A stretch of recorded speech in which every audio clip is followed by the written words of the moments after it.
Hello everyone, this is Dr. Hina Jabbar. Welcome to Textbook Super Coaching YouTube channel. Students, कहने को रीनेट examination हो रहा है but रीनेट examination बिल्कुल भी 18 जून के पेपर की तरह नहीं होने वाला। यानी 18 जून के पेपर में ऑलमोस्ट हर सब्जेक्ट में काफ़ी सारी डिस्क्रिपेंसीज देखी गई थी और ये माना गया था कि पेपर काफ़ी ज़्यादा स्ट्रेट फॉरवर्ड था और ऐसा लग रहा था कुछ सब्जेक्ट्स में तो क्लास 12th के एनसीईआरटी बुक्स में से कई क्वेश्चंस भी बुक गए थे। तो वो एक बहुत बड़ा क्वेश्चन मार्क आया था on the level of the examination and also कि ये पेपर सेटिंग वाली टीम कौन सी है, because the paper was nowhere matching the examination level of UGC NET JRF examination जो specifically PhD को भी cater कर रहा है। और आप देखेंगे तो पेपर में आपको रिसर्च के टू द पॉइंट क्वेश्चन ज़्यादा दिख रहे थे। स्टैटिस्टिक्स तो था वो बिल्कुल एब्सेंट था, और स्टैटिस्टिक्स अगर एब्सेंट है तो आप बच्चे से रिसर्च में जाने की बात कैसे कर सकते हो, ये भी एक अपने आप में बड़ा सवाल है। तो अभी रिसेंटली एक इंटरव्यू कंडक्ट किया गया और उसके बाद आपने देखा कि मिनिस्ट्री ने काफ़ी सारे अपडेट्स भी शेयर करे हैं न्यूज़पेपर में कि जो पेपर है वो 2 घंटे पहले रेडी होके एग्ज़ाम हॉल में खुलेगा।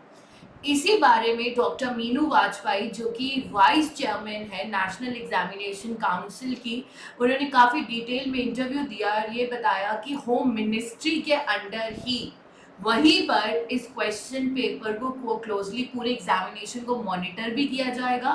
मीटिंग्स भी हो रही है होम मिनिस्ट्री के साथ मिलकर एंड अब से क्वेश्चन पेपर 2 घंटे पहले ही आपके मिनिस्ट्री के अंदर ही ओपन होगा, जिसके ऊपर प्रॉपर एक कोड वाला लॉक होगा जिसको इनक्रिप्ट किया जाएगा और पेपर जो है वो 2 घंटे पहले एग्जाम से खुलेगा। यानी पहले क्या होता था, मिनिस्ट्री को मालूम हो ना हो पेपर कैसा आया है, इस बार जो क्वेश्चन पेपर है वो उनके सामने ओपन होगा ना। आप लोग जानते ही हो मिनिस्ट्री में जो लोग बैठेंगे वो कोई छोटे मोटे लोग हैं नहीं, वहाँ पे बड़े बड़े इंडस्ट्रियलिस्ट, साइंटिस्ट और आपके एजुकेशनिस्ट हैं। तो वहीं से समझ जाइए एक बड़ी चीज़ कि पेपर का लेवल अप होने जा रहा है।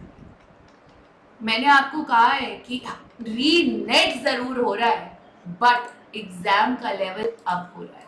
कहने को वो री नेट है लेकिन उसके अंदर पिछले पेपर से मिलता जुलता कुछ भी नहीं होने वाला है। दूसरी बड़ी बात, जब वो मिनिस्ट्री में ओपन होगा मिनिस्ट्री उसको एक बार क्रॉस चेक जरूर करवाएगा।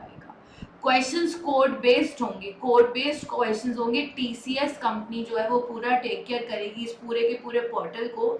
हर एक क्वेश्चन का कोड होगा जिसको डिकोड एग्जाम सेंटर पे ही किया जाए। तो जब भी क्वेश्चन पेपर ओपन होगा उसका डिकोडिंग कोड बेस्ड चलेगा।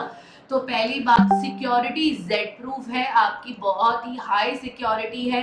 पेपर लीक का तो चांस ही नहीं। अब पेपर लीक के चांसेस ज़्यादातर बेटा होता भी क्या है कि क्वेश्चन पेपर बड़ा टू द पॉइंट होता है। टू द पॉइंट पेपर के अंदर बच्चों को आंसर्स रटने में आसानी रहती है, लेकिन एक बड़ी बात सामने आती है कि आंसर्स जो है वो भी नेशनल एग्जामिनेशन काउंसिल ऑफिस वहीं पर चेक होंगे, वहीं पर इवैल्यूएट होंगे। तो सबसे बड़ा सवाल ये आता है कि जो क्वेश्चंस होंगे वो ऐसे होंगे जो आपको इतनी जल्दी गूगल के डेटा पे अवेलेबल नहीं होंगे।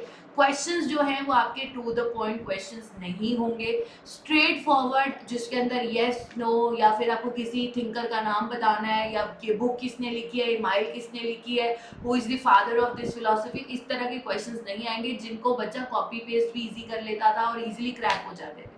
अब जो क्वेश्चंस आएंगे वो डीप थिंकिंग वाले आएंगे, क्रिटिकल थिंकिंग वाले आएंगे। यानी अगर आपने डीपली कंटेंट को स्टडी करा है and you are using your creative skills, you are using your analytical thinking skills, you are reading your logic, अगर आप यूज कर रहे हो आप तभी पेपर क्लियर कर पाओगे, तभी आंसर्स को मार्क कर पाओगे। तो यही एक चीज मैं आपको बताना चाहती हूँ। अब सारा का सारा मामला मिनिस्ट्री ऑफ होम अफेयर्स ने अपने अंडर ले लिया है।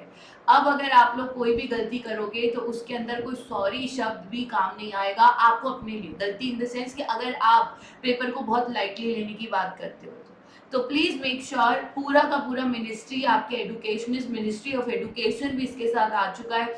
यानी कि पेपर्स बनाते समय आपके जो बड़े प्रोफेसर्स हैं, एजुकेशनिस्ट हैं, अब वो पेपर डिज़ाइन करेंगे, वो भी हाई लेवल का, ताकि इतनी जल्दी बच्चे पेपर के लेवल पे क्वेश्चन ना उठा पाए। किसी भी तरह का पेपर लीक का कोई चांस नहीं, और बच्चे एक दूसरे से जो आंसर्स क्रैक करते हैं और बोलते हैं कि पेपर बहुत ही टुच लेवल का था, इस तरह की स्टेटमेंट्स अब कोट नहीं कर पाओगे आप लोग, क्योंकि उन्होंने तो ठान लिया हमने सुधार करके रहना है। बट अब आपकी बारी है, क्या आप लोग रेडी हो? Are you prepared?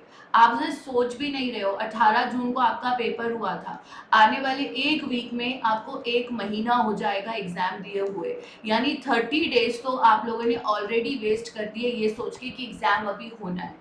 आपको पता भी नहीं लगेगा 21 अगस्त आ जाएगा, क्योंकि इस बीच में आपके फेस्टिवल्स भी आ रहे हैं, रक्षाबंधन के साथ में आपका इंडिपेंडेंस डे भी आ रहा है, तो ज़्यादातर लोग छुट्टी भी करने चले जाते हैं।